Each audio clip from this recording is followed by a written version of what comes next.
Hello दोस्तों, examination classes में आपका स्वागत है। आज मैं आप लोगों के लिए यूपी पुलिस कंप्यूटर ऑपरेटर का दोस्तों प्रैक्टिस सेट नंबर 88 लेके उपस्थित हूँ।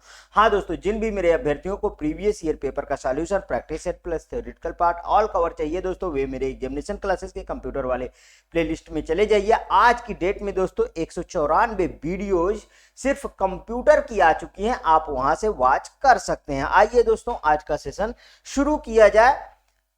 पहला क्वेश्चन है दोस्तों, computer language Fortran is appropriate for. इस समय हम दोस्तों जो छोटे छोटे C programming, C plus plus, ये सबसे छोटे छोटे क्वेश्चन पूछ लिए जाते हैं जनरल नॉलेज के तौर पे, उनको हम डिस्कस कर रहे हैं, क्योंकि कंप्यूटर ऑपरेटर के सिलेबस में सी का सिलेबस नहीं है, ये आप ध्यान रखिए। फिर भी दोस्तों आपको क्वेश्चन उससे मिल जाएंगे रिलेटेड, इसलिए उनको आप बेसिकली ध्यान दीजिए। जो लैंग्वेजेज के होंगे और ये ट्रांसलेटर वगैरह के होंगे, उनको विशेष ध्यान रख के आपको पढ़ना है। देखिए पहला क्वेश्चन मैंने क्या बताया, computer language Fortran is appropriate for.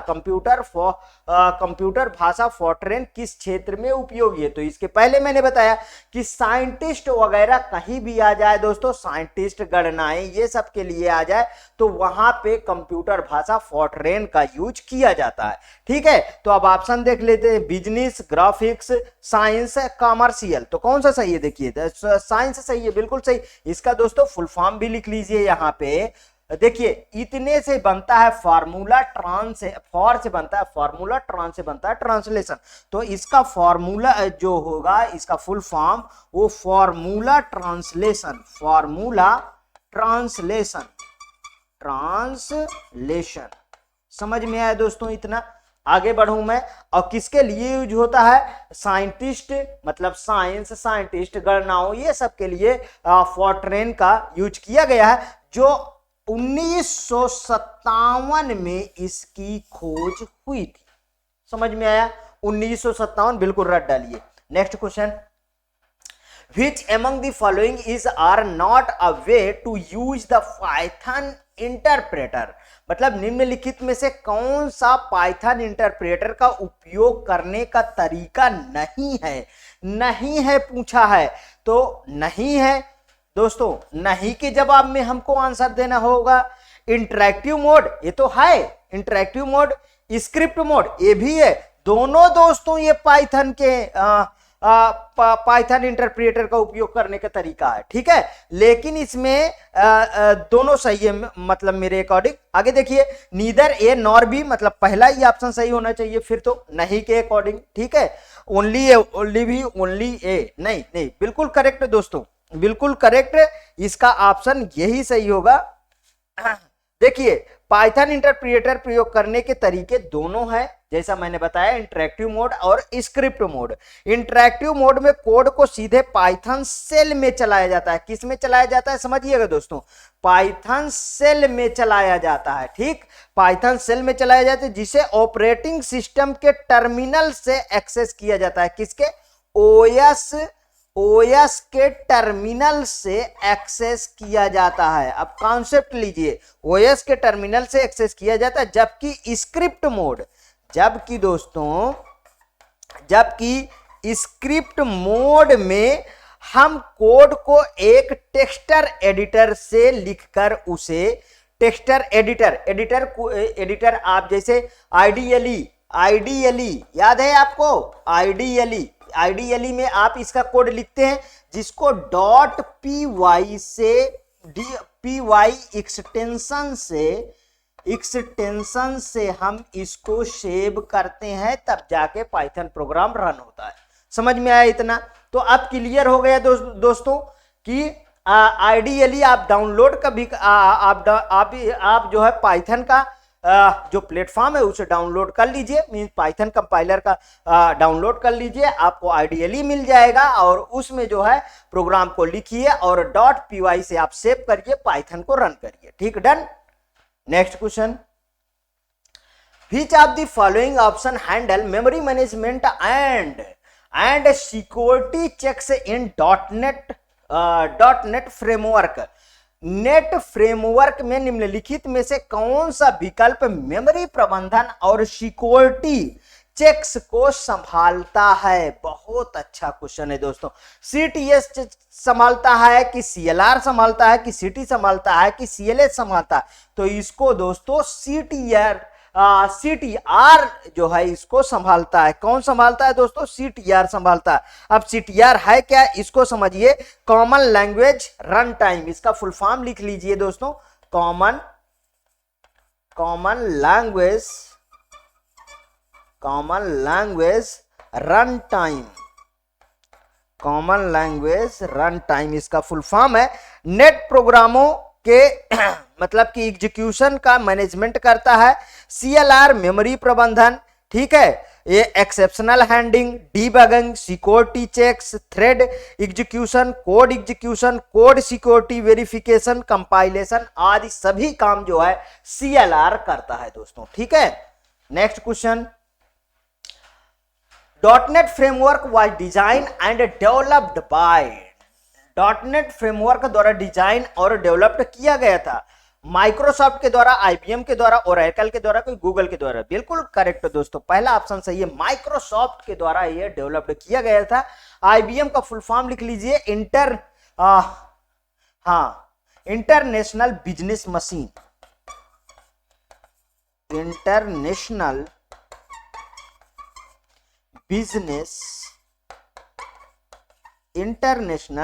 Business machine, ठीक है दोस्तों। तो इसका कौन उपयोग किया है, कौन बनाया है? माइक्रोसॉफ्ट ने बनाया है। Next question, which of the following assembly includes the core set of net common exception types, data types and numerous other fundamentals building blocks? मतलब निम्नलिखित में से किस असेंबली में net common exception types, data types और अन्य मूलभूत building blocks का कोर सेट शामिल है? कौन सा शामिल है? MS core lib .dll and system DLL की system.data.dll की system.web.dll की system.configuration.dll? तो दोस्तों इसका पहला ऑप्शन बिल्कुल करेक्ट है, MS कोर LIB मतलब लिब ये है दोस्तों लाइब्रेरी, ध्यान रखिएगा, उसका शॉर्ट फॉर्म लिखा होता DLL एंड सिस्टम DLL। अब इसको थोड़ा सा समझना बहुत जरूरी है दोस्तों कि ये है क्या पूरा। चाहे देखो system.data.dll और system.web.dll, configuration DLL, इन सब के बारे में डिटेल देता हूं। पहले वाले को देख लेते हैं। देखिए इसमें जो असेंबली में नेट कॉमन एक्सेप्शन मतलब जो एक्सेप्शन टाइप्स, डेटा टाइप्स और अन्य मूलभूत बिल्डिंग ब्लॉक्स आदि को कोर सेट होता है। ये वाला क्या होता है दोस्तों? ये होता है कोर सेट, ध्यान रखिएगा, ये कोर सेट होता है। दूसरे वाले को समझते हैं, system.data.dll, ये क्या है? देखिए इसमें 19 सर्वर डेटा मतलब सर्वर डाटा प्रोवाइडेड के साथ ADO.NET के लिए डेटा कनेक्टर एक्सेस शामिल होता है। कौन सा शामिल होता है? ADO। थोड़ा सा क्वेश्चन कठिन है इसलिए आप ध्यान से समझते रहिए, ठीक है। नेट के लिए डेटा कनेक्टर क्लासेस को शामिल करता है। अब ये वाले को समझिए दोस्तों। इसके बाद system.web.dll कोर ASP.NET क्लासेस शामिल है। इसमें वेब फॉर्म बनाने और जो स्टेट वगैरह के प्रबंधन ना, स्टेट वगैरह को मैनेजमेंट करने की, इसमें सिक्योरिटी संभालने और बहुत कुछ इसमें शामिल करता है, ठीक है, ध्यान रखिएगा। अब लास्ट वाला system.configuration.dll के बारे में कहा, ये कस्टम सेटिंग्स है। इसमें दोस्तों कस्टम सेटिंग भी होता है, ठीक है, ध्यान रखिएगा। Custom setting web configuration file में कॉन्फ़िगरेशन जानकारी को रीड राइट करने के लिए इसे एक्सेस में ये शामिल किया जाता है। किसके लिए? रीड राइट, ठीक है, रीड और रीड राइट, ठीक। आगे नेक्स्ट क्वेश्चन, थोड़ा सा कठिन क्वेश्चन था, इतना ज्यादा भी नहीं है। We developed the common computer language, COBOL computer भाषा में कोबोल का विकास किसने किया था? जॉन बैकस ने किया था, ग्रेसहॉपर ने किया था, रॉबर्ट मॉइस ने किया था कि एलन शुगर्ट ने किया था? देखिए दोस्तों कोबोल का आविष्कार ग्रेसहॉपर ने किया था, जो अमेरिकन आर्मी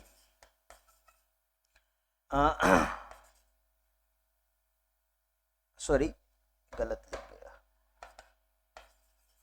ठीक है, और ये कब बनाया गया था दोस्तों? 1959। देखिए, फॉर्ट्रेन याद रखिए 1957, कोबोल याद रखिए 1959। और समझिए, इसका फुल फॉर्म है कॉमन बिजनेस ओरिएंटेड लैंग्वेज। ठीक है, CO से कॉमन, B से बिजनेस, O से ओरिएंटेड, L से लैंग्वेज। समझ में आया? ये सभी के सभी दोस्तों हाई लेवल लैंग्वेजेस थी, ध्यान रखिएगा। Next question, Which programming language was developed by the बाजार ने startups in early 1980s? 1980s के दशक की शुरुआत में बाजार ने स्टार्टअप द्वारा कौन सी प्रोग्रामिंग भाषा विकसित की गई थी? जावा नहीं, सी नहीं, C++ बिल्कुल करेक्ट। और पास्कल, देखिए C++ को 1980 के दौरान बाजार ने स्टार्टअप्स ने डेवलप किया था। C को दोस्तों 1972 में डेनिस रिची ने बेल लैब एंड टी में इसको डेवलप्ड किया था। समझ में आया? 1972। ठीक है, डेनिस रिची, कौन सा दोस्तों? डेनिस रिची ने इसको डेवलप्ड किया था। किसको? सी को। समझ में आया? आगे चलते हैं, नेक्स्ट क्वेश्चन।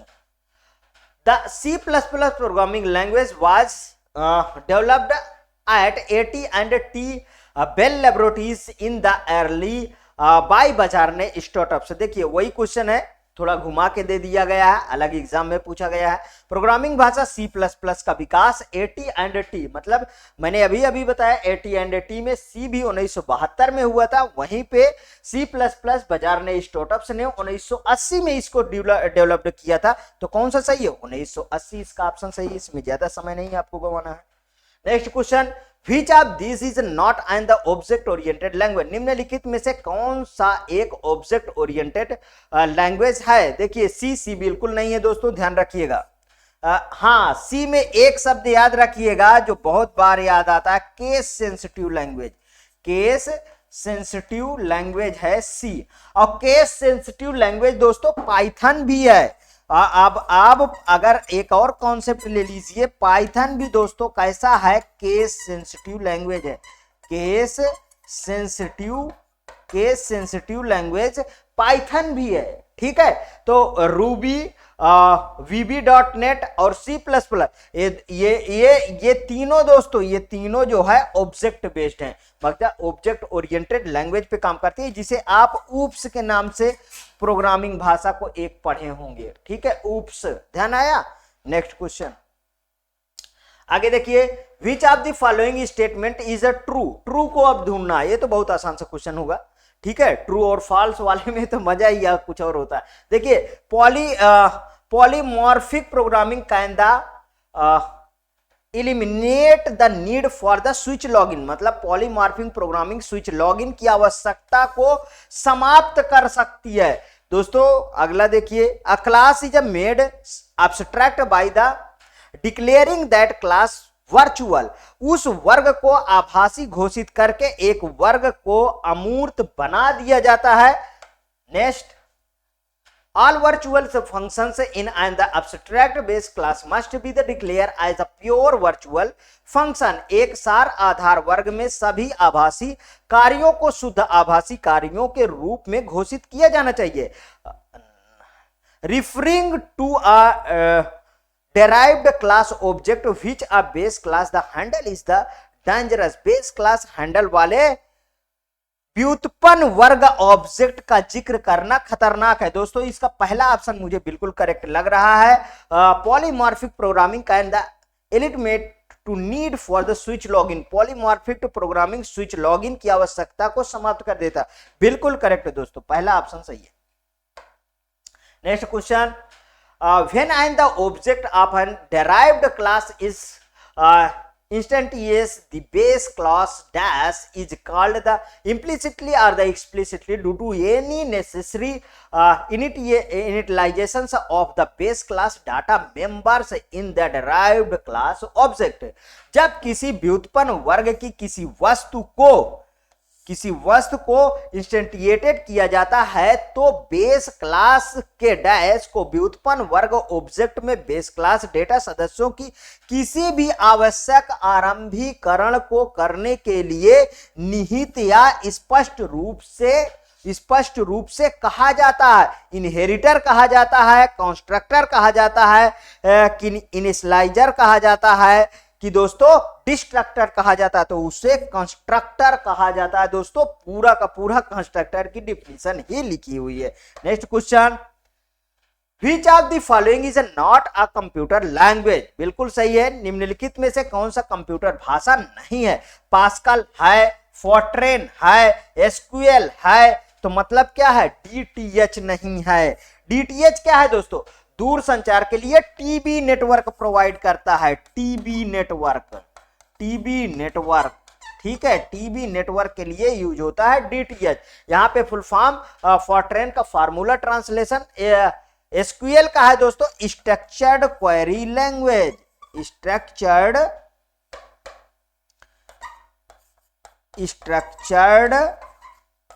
क्वेरी लैंग्वेज, ठीक है, स्ट्रक्चर्ड क्वेरी लैंग्वेज। ठीक, next question, C++ programmer concentrate on the creating dash which contain data members and the members functions that manipulates those data members and provide services to clients। C++ programmer dash बनाने पर ध्यान केंद्रित करते हैं जिसमें data सदस्य और सदस्य फंक्शन होते हैं जो उन डेटा सदस्यों में हेरफेर करते हैं और ग्राहकों को सेवाएं प्रदान करते हैं। वो कंपोनेंट्स होते हैं कि स्यूडो कोड होते हैं कि क्लासेस होती है कि ऑब्जेक्ट होते हैं। दोस्तों वो होती है क्लासेस। ठीक, क्लासेस की बात करता है। नेक्स्ट देखिए, जो बड़े क्वेश्चन होते हैं उनको सॉल्व करना थोड़ा आसान होता है यदि कॉन्सेप्ट बना है तो। आगे देखिए, which of the following statement about high level language is correct. उच्च स्तरीय भाषा के संबंध में निम्नलिखित में से कौन सा कथन सही है? दोस्तों इस बहुत बार ये सब पढ़ चुके हो तो इस तरीके के क्वेश्चन को बहुत आसान होता है करने में। High level language is a machine dependent, बिल्कुल गलत। देखिए एलिमिनेट करना सीखिए, यहां से बिल्कुल गलत हो रहा है। High level language is a machine independent होती है, बिल्कुल करेक्ट। यहां से ये ऑप्शन देखिए, अभी मैंने करेक्ट लगा लिया लेकिन दो अगला भी पढ़ लीजिए। High level language is a difficult than assembly, बिल्कुल गलत। देखिए डिफिकल्ट शब्द इसको गलत कर दिया, ठीक, इस ऑप्शन को। आगे देखिए, high level language programs require assembler, बिल्कुल गलत। असेंबलर किसके लिए है? असेंबली लैंग्वेज जो न्यूमोनिक्स कोड में लिखी है, सेकंड जनरेशन की लैंग्वेज, उसको कन्वर्ट करने के लिए, मतलब न्यूमोनिक असेंबली लैंग्वेज को कन्वर्ट करने के लिए लो लेवल में उसमें असेंबलर प्रोग्राम असेंबलर ट्रांसलेटर का यूज किया जाता था जो सेकंड जनरेशन की लैंग्वेज होती थी। ठीक है, नेक्स्ट,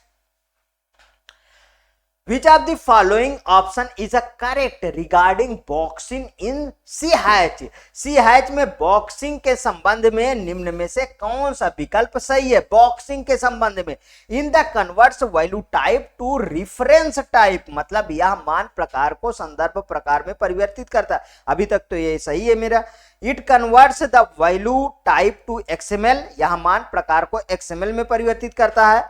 नहीं, it converts the reference type two XML, यह संदर्भ प्रकार को XML में परिवर्तित करता है। नहीं, it converts reference type two value type, मतलब कि यह संदर्भ प्रकार को मान प्रकार में परिवर्तित करता है। तो इसका कौन सा ऑप्शन सही हो रहा है दोस्तों? पहला ऑप्शन बिल्कुल करेक्ट हो रहा है।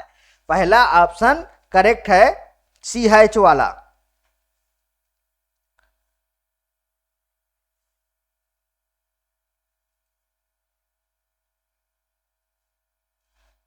हाँ दोस्तों, बिल्कुल पहला ऑप्शन करेक्ट है, कोई डाउट नहीं है। देखिए वैल्यू टाइप कैर इंट, ठीक है, इसमें थोड़ा सा डिस्क्रिप्शन लिखिए। वैल्यू टाइप कैर जैसे इंट, ठीक है, इंट को एक रेफरेंस टाइप में बदलने की प्रक्रिया को बॉक्सिंग कहा जाता है। रेफरेंस टाइप में बदलने की प्रक्रिया को क्या कहा जाता है दोस्तों? बॉक्सिंग कहा जाता है। रेफरेंस टाइप को वैल्यू टाइप में परिवर्तित करने की प्रक्रिया अनबॉक्सिंग कहा जाता है। समझ में आया? रेफरेंस टाइप को वैल्यू टाइप में और रेफरेंस टाइप और वैल्यू टाइप को रेफरेंस टाइप में बदलने को, समझ में आया? देखिए मैं बताता हूं, वैल्यू टाइप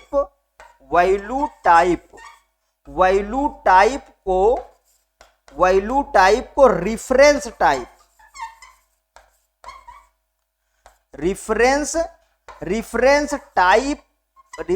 टाइप में बदलने की क्रिया में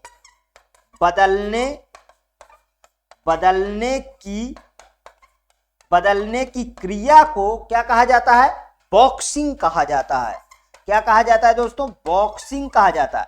और इसी को रिवर्स कर दो, रेफरेंस टाइप से वैल्यू टाइप में बदलने की क्रिया को अनबॉक्सिंग कहा जाता है। समझ में? बॉक्सिंग के संबंध में निम्नलिखित कौन सा विकल्प सही है? तो यह मान प्रकार को संदर्भ प्रकार में परिवर्तित करता है। Next question, in the CH which of the following class is used to monitor the files on your system by programming? मतलब CH में निम्न में से किस क्लास का उपयोग प्रोग्रामिंग द्वारा आपके सिस्टम की फाइलों पर निगरानी रखने के लिए किया जाता है? फाइल सिस्टम वॉचर क्लास की, फाइल सिस्टम मॉनिटर क्लास की, फाइल वॉचर क्लास की, सिस्टम वॉचर क्लास। तो दोस्तों इसका पहला ऑप्शन बिल्कुल सही है, फाइल सिस्टम वॉचर क्लास है। अब इसके बारे में थोड़ी सी डिस्क्रिप्शन आप लीजिए। देखिए, क्लास फाइल सिस्टम को लिसेंट करता है, लिसन है, ठीक है, और इसको निर्देशिका और उप निर्देशिका मतलब डायरेक्टरी एंड इट्स सब डायरेक्टरी और फाइलों पर ये क्या करता है? अपना नजर रखता है और डायरेक्टरी में कोई परिवर्तन किए जाने पर उसको सूचित करता है। यह क्लास तब उपयोगी है जब आपको किसी डायरेक्टरी में अपडेट या स्वतः अपडेट करने की आवश्यकता होती है, तब यह क्लास आपका बिल्कुल उपयोगी है, file system watch class. Next, Which of the following statement related to the C language is false? बहुत अच्छा क्वेश्चन हो सकता है ये। C भाषा में संबंधित निम्नलिखित में से कौन सा कथन गलत है? गलत के संबंध में हमको देना है। देखिए, every function definition must have a return statement. दोस्तों यही लग रहा है, थोड़ा सा इसको टिक करिए, अभी पहले नीचे पढ़िए। The parameter value used to call a function are called actual parameter. ये तो दोस्तों सही लग रहा है।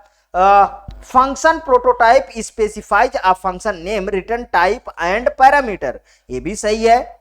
आगे देखिए, a function may and may not return a value. Function किसी भी मान को वापस रिटर्न नहीं भी कर सकता है और कर भी सकता है, ये भी सही है दोस्तों। तो इसका कौन सा ऑप्शन सही है? पहला ऑप्शन, पहले ही वहां पे मार्कर लगा दिए। देखिए, प्रत्येक फंक्शन परिभाषा में रिटर्न स्टेटमेंट होना पैरामीटर मान का वास्तविक पैरामीटर कहते हैं, बिल्कुल गलत है, ठीक है। Next question, which of the following is a valid keyword in C language? अच्छा, कीवर्ड देखिए, सी लैंग्वेज में कितने कीवर्ड्स होते हैं? कि सी लैंग्वेज में कीवर्ड्स की संख्या कितनी होती है? कीवर्ड्स की संख्या होती है दोस्तों 32, याद रख लीजिए, जिसमें वाइड, एनएम ये सब आते हैं। कौन कौन से? जैसे एग्जांपल के तौर में लिख दो, वाइड, एनएम ये सब आते हैं दोस्तों। इस तरीके के बहुत सारे हैं, 32 हैं, ठीक है। देखिए, फ्लोटिंग, इमरेशन, इंटीजर की वाइड, तो कोई इसमें कौन सा सही है दोस्तों? अभी मैंने बोला वाइड, ये देखिए यहाँ पे वाइड दिया है, डी ऑप्शन सही। कितने हैं कीवर्ड? 32 हैं, याद रखिए। ये क्वेश्चन रिपीटेड है, आपके प्रीवियस एग्जाम में कंप्यूटर ऑपरेटर में ये क्वेश्चन पूछा जा चुका है, ध्यान रखिएगा। 32 कीवर्ड्स हैं, याद रखिएगा। The life time of the static variable in a C programming is, C program में स्टैटिक वेरिएबल का जीवन काल दीर्घायु है। Till the end of the first function, पहले फंक्शन के अंत तक। नहीं, ऐसा तो नहीं है। Till the end of the main program, मतलब मेन प्रोग्राम के अंत तक। ठीक है, देखिए एक फंक्शन के अंदर बहुत सारे फंक्शन अंदर भी बनाए जा सकते हैं, उसके अंदर जो प्रोग्राम होते हैं, तो प्रोग्राम के एंड की ये बात कर रहा है, ये सही होना चाहिए। आगे और भी पढ़ लीजिए, अभी बता दे रहा हूं। Till the time first 10 statement 10, देखिए इस तरीके के कोई 10 स्टेटमेंट इस तरीके के आए, बिल्कुल एलिमिनेट करिए, इस तरीके का कोई शब्द यूज नहीं होगा। Within the function is which they are defined, उस फंक्शन के अंदर जिसमें उन्हें परिभाषित किया जाता है। दोस्तों सबसे अच्छा बी विकल्प सही है, ठीक है, till the end of the main function. Next, हाँ दोस्तों ये रहे आज आपके 20 क्वेश्चन। यदि आपको अच्छा लगा तो प्लीज और प्लीज मेरे एग्जामिनेशन चैनल को आप दोस्तों सब्सक्राइब करिए, मेरा वीडियो लाइक करिए, ज्यादा से ज्यादा दोस्तों में शेयर करिए। हाँ, अपनी प्रतिक्रिया कमेंट बॉक्स में जरूर प्रस्तुत कीजिए। दोस्तों बहुत सारे मेरे अभ्यर्थियों की ये डिमांड है, सर एग्जाम कब तक होगा।